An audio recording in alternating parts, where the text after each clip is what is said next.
ഇത്രയും കഷ്ടപ്പെട്ട് ഇതിനകത്ത് വരുന്നത് വെറുതെ അല്ല കേട്ടോ. ഭവനത്തിന്റെ അകത്ത് വലിയ ദൈവപ്രവൃത്തി വെളിപ്പെടാൻ പോകുക.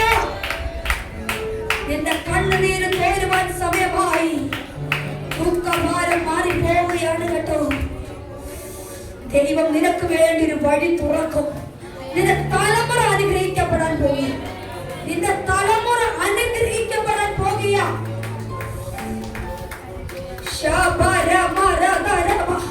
നിന്റെ വിശ്വാസം കൈവിടാതെ പിടിച്ചോ. വിശ്വാസം ഉള്ളത് കൊണ്ടല്ലേ നിന്റെ അകത്ത് കയറി വരുന്നത്.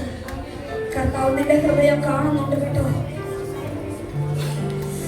കണ്ണുനീരോടെ വിതയ്ക്കുന്നവൻ ആർപ്പോടെ കൊയ്യും. ഈ കാലഘട്ടത്തിൽ കൊയ്തെടുക്കാൻ പോവുകയാണ് കേട്ടോ. നവംബർ മാസം തീരുന്നതിന് മുമ്പേ തലമുറയുടെ മേൽ 3 അത്ഭുതങ്ങൾ സംഭവിക്കാൻ പോവുക. വിശ്വസിച്ചോ? പൊട്ടിയപ്പോൾ വിശ്വസിച്ചോ? നിങ്ങളുടെ കഴിവ് കൊണ്ട് ഒന്നും നടക്കത്തില്ല. പക്ഷേ നടത്തി തരുന്ന ഒരുവനുണ്ടെന്നേ, അവനത്രേ യേശു. നിന്റെ തലമുറയുടെ മേൽ 3 കാര്യങ്ങൾ കർത്താവ് തുറക്കും. നിന്ദിച്ചവരെ മുന്നിൽ മാനിക്കുവാൻ സമയമായി എന്ന് ദൈവത്തിന്റെ ആത്മാവ് തൂങ്ങി പറയുന്നു.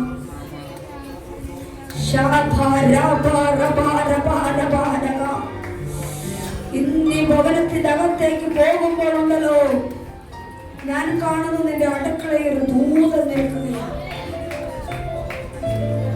അടുക്കളയുടെ വാഷ് ബേസിന്റെ അടുത്ത് ദൂതൻ നിൽക്കുകയാണ്. അടുക്കളയിൽ നിന്ന് ഒത്തിരി കരയുന്നവളാ നീ. അടുക്കളയിൽ നിന്ന് ഒത്തിരി കരയുന്നവളാ. ദുഃഖകാലം കടന്നു പോവുകയാണ് കേട്ടോ.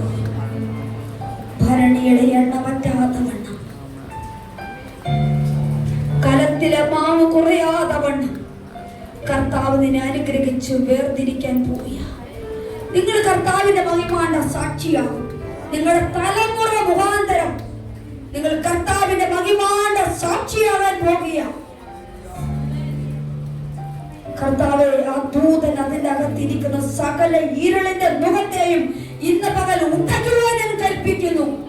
ആ തലമുറയുടെ ദൈവശക്തി വ്യാപരിക്കട്ടെ. ഇപ്പോൾ അവനെ എവിടെ ഇരുന്നാലും അതിവേഗത്തിൽ ഓടുന്ന വചനശക്തി, വാളിനേക്കാൾ മൂർച്ചയേറിയ വചനശക്തി ഇപ്പോൾ തന്നെ അവിടെ വ്യാപരിക്കട്ടെ. ആ തലമുറയുടെ മേലുള്ള ബന്ധനത്തെ സ്വർഗ്ഗം ഇപ്പോൾ അഴിച്ചതിനായി സ്തോത്രം. അവന്റെ ബുദ്ധിയെ കെട്ടിയത് അവൻ ഉന്നത നിലവാരത്തിലേക്ക് ഒരു ജോലിയുമായി ബന്ധപ്പെടുത്തി കർത്താവ് ചില അത്ഭുതം ചെയ്യും. എനിക്കറിയത്തില്ല, ഒത്തിരി ലക്ഷങ്ങൾ ശമ്പളം മേടിക്കുന്ന എന്തോ ഒരു പേപ്പർ സൈൻ ചെയ്തത് ആത്മാവിനെ എന്നെ കാണിക്കുന്നു. നിന്റെ ദുഃഖഭാരം കഴിഞ്ഞു പോവുകയാണ് കേട്ടോ. പരിശുദ്ധം പിന്നെയും പിന്നെയും പറയുന്നത് ഉറപ്പിക്കുവാനാ.